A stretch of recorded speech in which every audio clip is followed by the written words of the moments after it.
विद्याचा भारत घडवू आम्ही सावित्रीच्या लेकी. सर्वांना माझा नमस्कार. माझे नाव सागरी पवार, इयत्ता चौथी.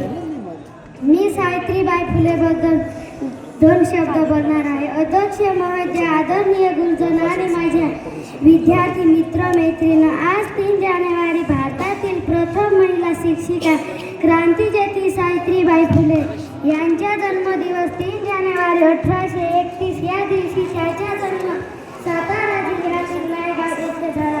आपले पती महात्मा ज्योतिबा फुले यांच्यासोबत आणि समाज सुधारण्याच्या कार्यात स्वतःला झोकून दिले.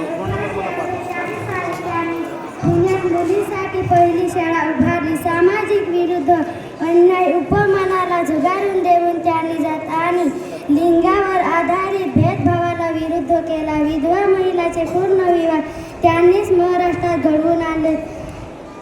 अंधश्रद्धा झुगारून देऊन फुले दाम्पत्याने मोठ्या प्रमाणात जनजागृतीचे कार्य केले. त्याच्या जीवनातून नेहमीच आम्हाला प्रेरणा मिळत राहील हा विश्वास व्यक्त करते. त्याच्या समृद्धींना विनम्र अभिवादन करून माझे 2 शब्द संपवते. जय हिंद, जय महाराष्ट्र. धन्यवाद.